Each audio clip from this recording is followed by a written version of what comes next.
Est-ce qu'il dit que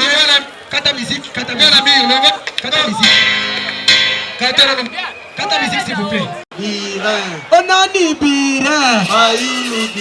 Oh,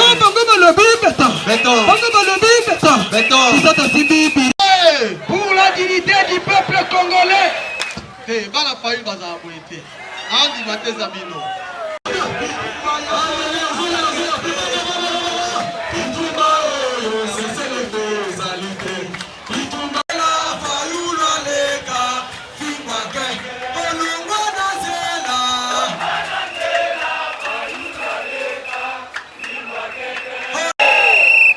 Quelle pas la distraction, mboka eza na danger. Boeto boete. Est-ce que tokotika bateka mboka Congo? Est-ce que tokotika baboma mboka? Tokotika bango batriche na ba élection?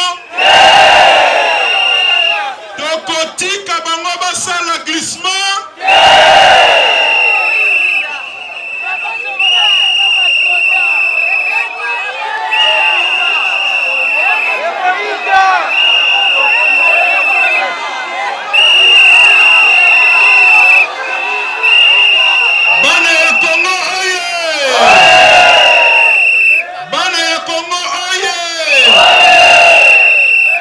Tobetela basoda na biso bazali kodunda bitumba maboko.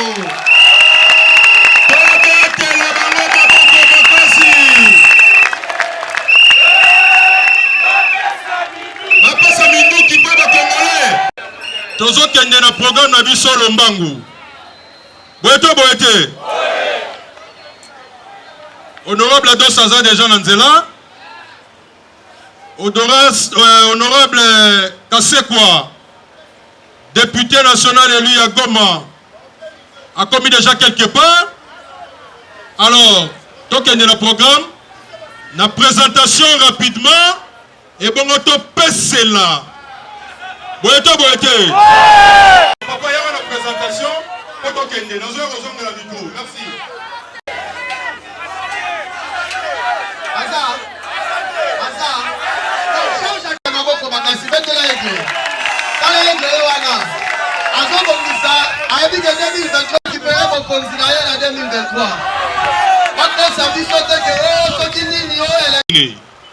Il faut tozala bakourager.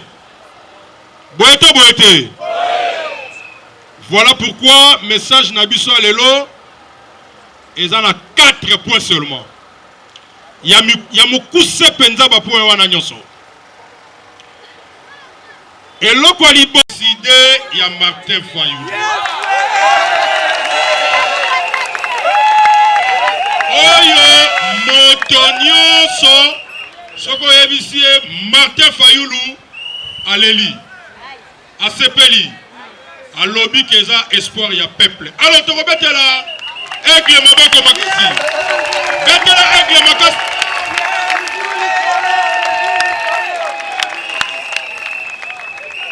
Toza déjà dans le mois de juillet 2022. Dans le discours, il y a le président élu Martin Fayulu, il y a 2021, le 30 juin. Ayebisaki ba Congolais nyoso. Ayebisaki yo mwana décidé que 2022 est une année de préparation, il y a victoire, il y a peuple en 2023. Oyokaki to oyokaki te. Alors, banda lelo, mwana ya Congo nyoso, mwana ya Changu nyoso, mwana ya Martin Fayulu nyoso tokoti na objectif 2023. Tokoti na objectif 2023. C'est-à-dire que tobandi préparation ya victoire ya peuple. Yango wana tomoni que na mbilinga ndenge lekai na 2018 moto moko lisusu te akolinga ke bayiba pouvoir ya peuple. Tokotikela bango tante. Voilà pourquoi nazali koyebisa bana ya Tchangu lelo. Pas de distraction. Kozala kidi bate. Lisu likolo ya. Lisu likolo ya li. Bande konabiso ya union dite sacrée. Sacré te hein? Union salité. Bande konabiso ya union salité. Balinginde bakunda mboka oyo. Balinginde baboma ba Congolais.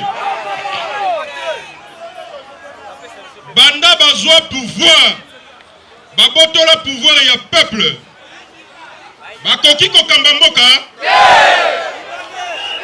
Bakoki ko gérer mboka. Bilan na bango ezali libungu. Bilan na bango ezali nega. Alors, peuple akopesa bango lisusu mandat. Peuple akopesa bango lisusu mandat. Voilà pourquoi baza na ba objectif mibale. Objectif ya liboso posa na bango ezali ba tricher na ba élection. Objectif na bango ya mibale. Balingi basala glissement. Po bayebi ke basali peuple loko moko ya malonga.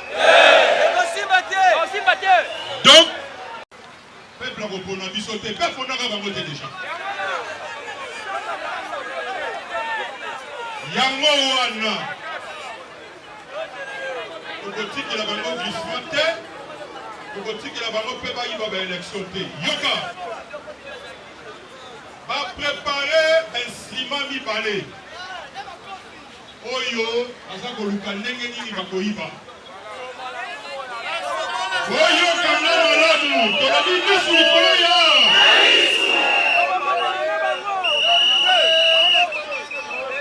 Instrument ya liboso ezali cour constitutionnelle. Oyo batiaki yango na violation ya constitution. Ezali pour oyo etosaki mobeko likonzi na biso. Voilà, tobetela honorable dos protocole kiti moko kotawana, protocole kiti moko kotawana. Voilà.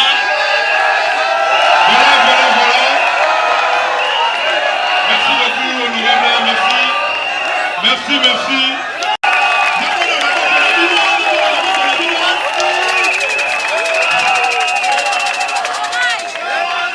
2023. Pendant toyebisaki bango ke élection eza na 2023, bandiki ekota akanisaki biso tokolobaka te tokokende élection te.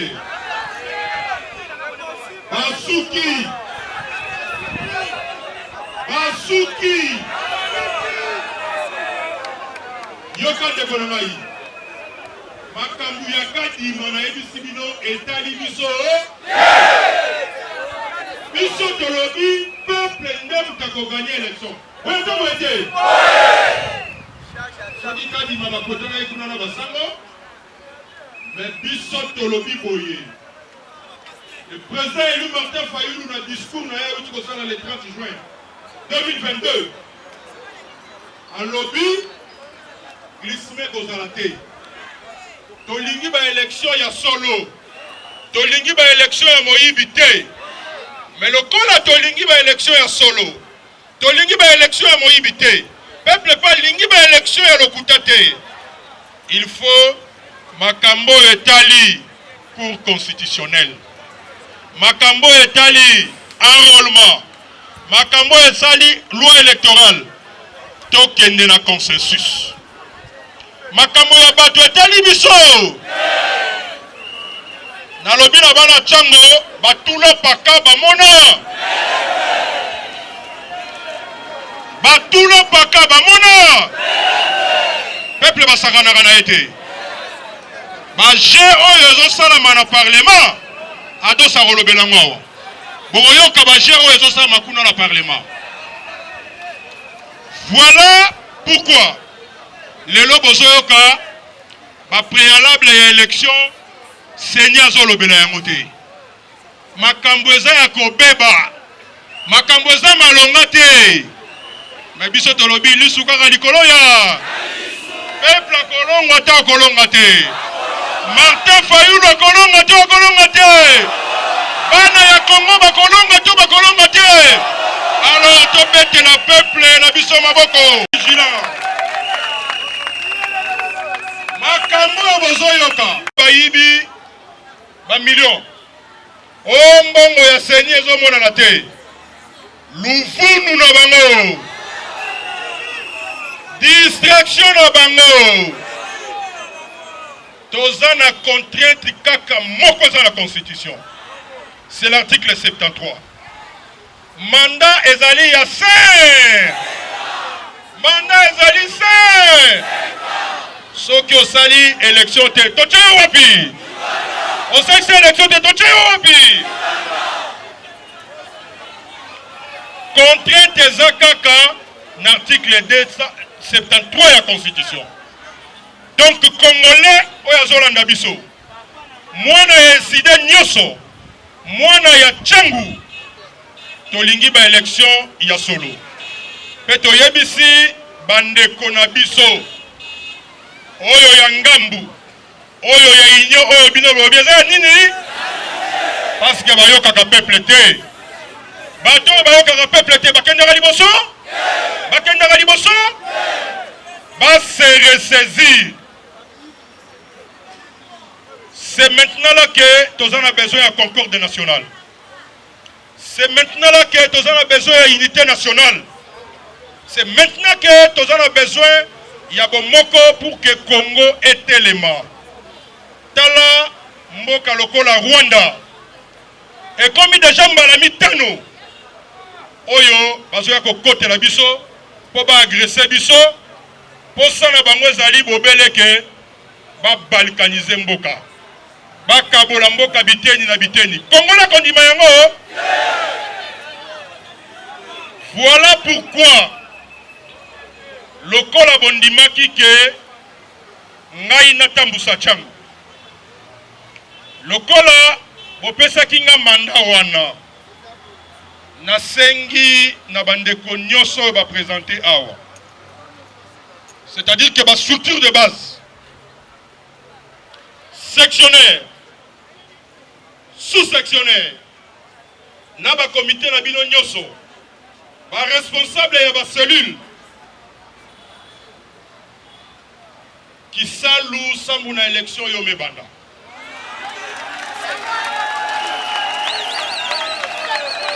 Maman, Yaka. Oui, Yaka. Na lobby qui salu sambu na élection yo me. Na tulu batokolo bani. Mudimu mubanga. Voilà. Alors tobete imama maboko.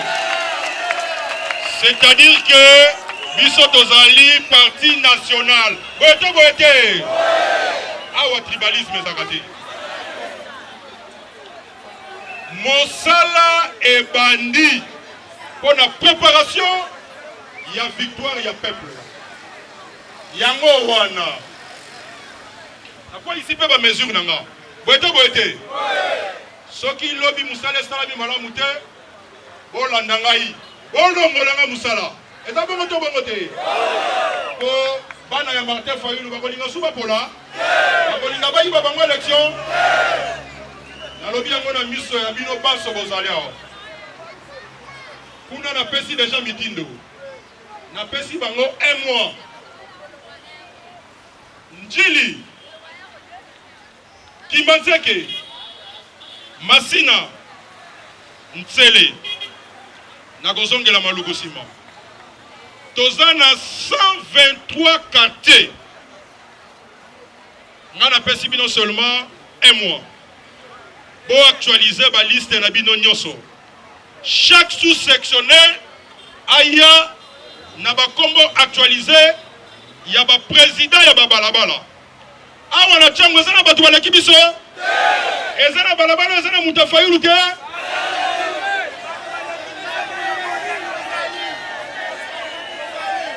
Moi on a pesi bango, ezana beleto mukwe. Soki mutasali musala wana te pona victoire na biso. Tosala eni. Tolo molaya. Mama, oyoki peuple. Yaka. Mama azamoko ya bakambi na biso ya Kimbanzeke sectionnaire. Oyoki peuple ndenge lobi. Soki musala wana salamité. Soki musala na commune ya Kimbanzeke salamité bolongola biso. Parce que toza déterminé le pangu moko te na kati ya Kimbanzeke sans ba membre ya SID. Tobeteli Kimbanzeke. Soki okokite, nasala nini? balongola biso na musala. Oya confrontateur, tokosala nini? Soki na kokite, tokosala nini? Merci. Papa élection. Boyete. Papa. Soki na moni tokomi na koma topesi mbote makasi. Tobeteli maboko makasi. Merci beaucoup honorable, merci beaucoup. Tokopé zofungola lelo. Ezali sensibilisation.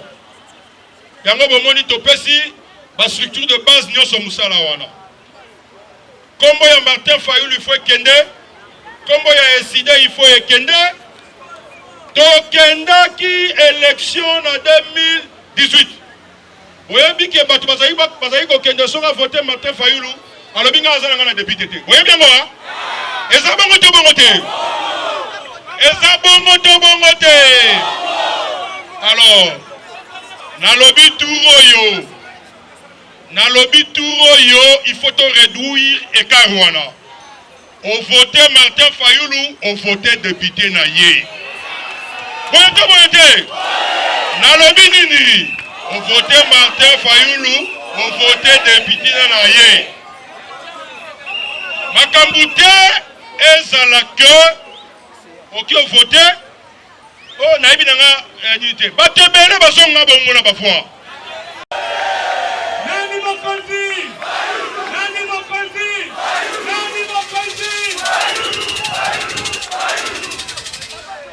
Donc c'est la présidente élue Maboko Makasi Koleka. Et si vous avez un sentir, donc c'est Maboko. Bandeko, et l'autre est mboka na biso Congo, ezali corruption, ezali égoïsme.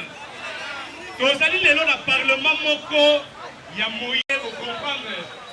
En 2023, au voté Fayulu, au voté payé, député naïe. Parce Sabino lisusu te. Na kasi ya Tchamu awa. Vous avez le droit à combien de députés? 14, c'est ça? Combien? 18. La provinciale aussi. Dès qu'on a Siko, je me pose la question. Sur les 18 députés au Botaki, combien va pas dans la Tchamu? Combien va pas dans la Tchamu? La Bino awa.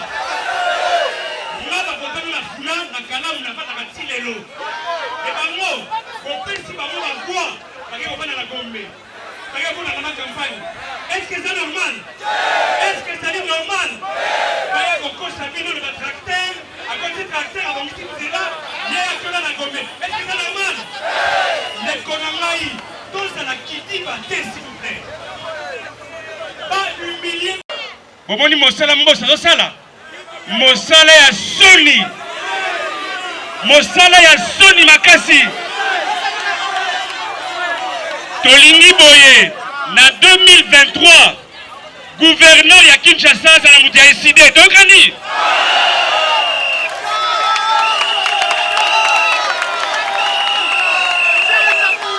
Tolingi boye na 2023 Premier ministre za na mutu ya SID tokani. Toyebi nete na 2023 mokonzi ya mboka ozala nani? Akozala nani? Ndeko na ngai nakoyebisa bino eloko moko. Bato ya union sacré kuna, bato ya union salité bazoyokana déjà pour que na 2023 bakotisa badéputé na ndenge ya lokuta. Alors il nous faut tous à lokola ba témoin de Jéhovah tokani. Tous alors va témoin de Jéhovah, c'est-à-dire quoi? Qu'on bête à porte, na chaque balabala, chaque lopangu, bête à porte, bête à l'isolo ya lobiko, na kombo ya fayulu. Tokani? D'accord, bailo wa busundeko. Bato bazo kamamboka na biso. Basa tellement corrompu, mais corrompu par qui? Par des expatriés. Babomi mukangalonzi, wokati? Babomi mukangalonzi pour la nini? Parce que balingi ba indien, ba libanais, ba pakistanais, ba onde balié sakabiso. Est-ce que c'est normal? Bon tel kamususu. Ba teki cimetière à Kasavubu, ba ki ko pesa pas indien. Est-ce que ça la ka? De konangai, biso congolais na kata Inde, yo tongaka bitongela na cimetière. Bokomi ko teka cimetière. Bandeko, tous à la distraité, s'il vous plaît. Ne soyons pas distraits les amis. Na ali makamwa ezo kende kala mingi te okoya na selembao mama lopango chinoise et ozala mokali tata lopango libanais et ozala baluku tata lopango pakistanais tozala kidiba te s'il vous plaît les amis. Ne soyons pas distraits. Bazo attaquer biso na libanda mais na kati pe bazo lia biso lelo yo ba congolais o bazo sala pas ba expatrié bazo futa ba mabe makasi. Mais la likamango ceux qui te lobeli on a parlement au romona mboso avant les dossiers. Est-ce que c'est normal de bolanga? Na mboka na biso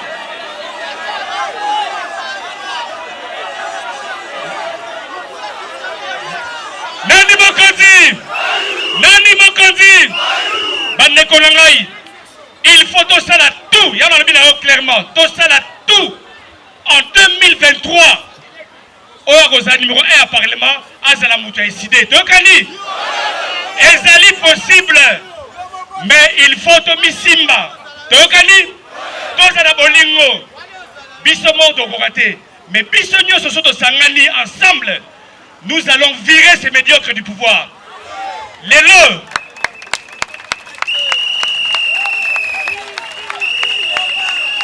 SID oye pour la ressource qui s'abandeko n'a lobby clairement. Les médiocres se sont organisés et ils gèrent le pays. Est-ce que c'est normal? Et bon, on va se maele. Donc à maman à colonini. Ceux qui sont médiocres les gens gérer mboka oyo. Et bon, on va se maele. Donc à maman à colonini. Donc lobby boy, tous les médiocres doivent dégager. Donc ils doivent quoi? Dégager. Ils doivent quoi? Merci beaucoup.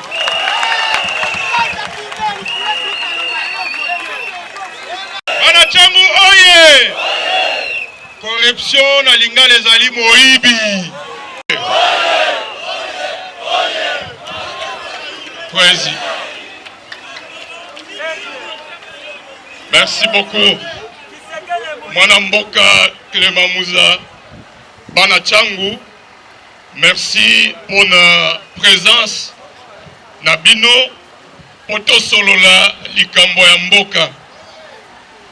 Na 2020, tango président élu Martin Fayoulou apesaki message na ye ya fin d'année ya 31 décembre 2000 alobaki esika Kabila atikaki projet ya koteka mboka, projet ya balkanisation atikaki yango na 55%.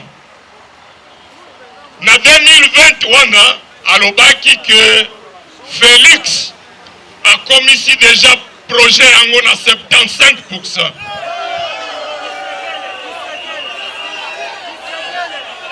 Mais lelo bandeko na ngai, soki tosali makasi te, projet wana eza au-delà ya 85%, eza na 95%.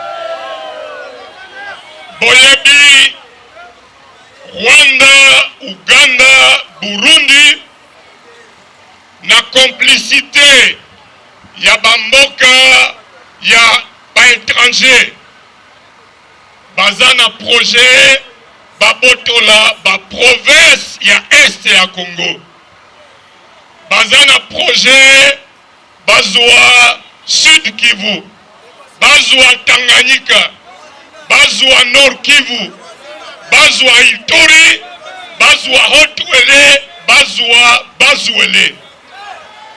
Na basi projet wana, na basi province wana, bati na kati ba groupes armés étrangers. Na Haut-Uele, na Bazuele, bati bao boyokaka babengaka bango bambororo. Bauta na Tchad, bamosusu bauta na Centrafrique, bamosusu bauta na Sud Sudan.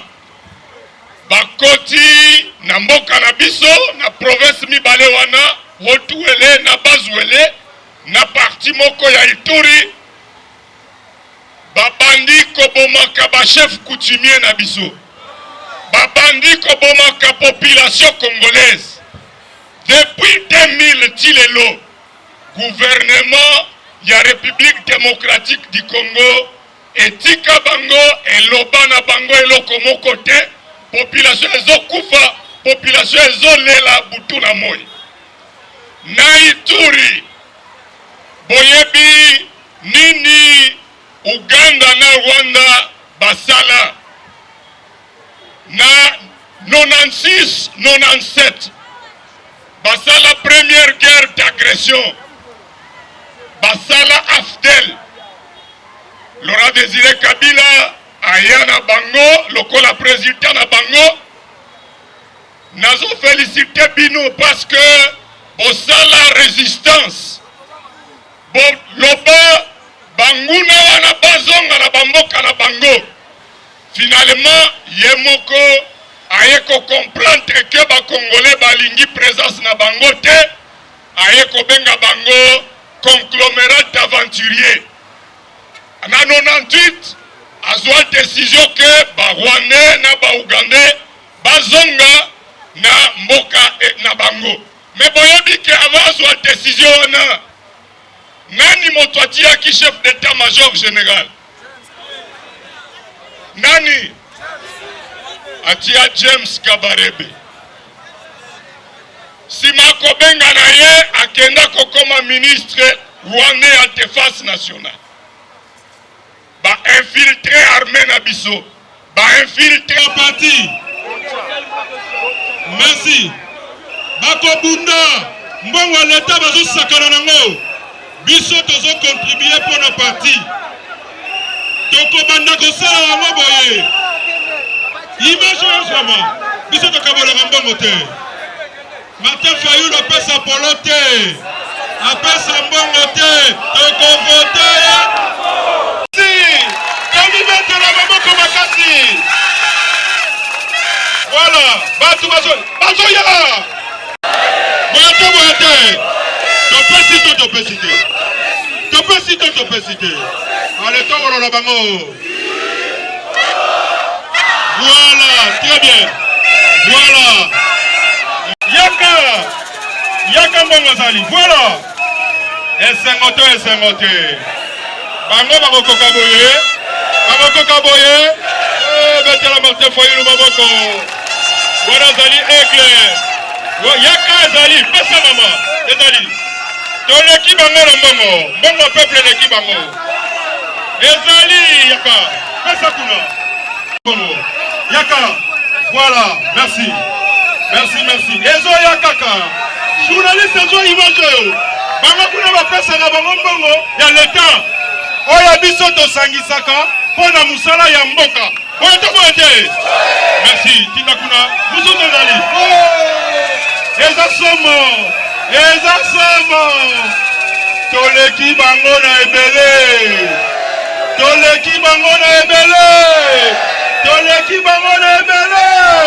Bana changu oye. Pona bitumba ya mboka. Protocole d'État yo. Mais pona makambo. Zoni ya moko na moko nzambe na maboko na yo. Nyonso to eza komi kakata le kotelema na banzela na biso. Doit arrêter yango au nom de Jésus. Nzambe pesa ba honorable makati lisusu nzambe olobi toloba. Pambola makolo nyonso eyaki. Zongisa ebele. Oyo ezokontribue mpona papa na biso aza na sommeil. Nzambe na pokwa lelo todeklare lokola David. Kotelemi lokola nzambe ezala na nsima na biso. Longisa biso mpo yo olongaka kaka. Ebandeli suka totiki na loboko na yo. Élection na biso na loboko na yo. Toyebi ke yo esi osigne ke tokolonga. Na kombo na Yesu tobondeli tolobi. Merci Seigneur Jésus.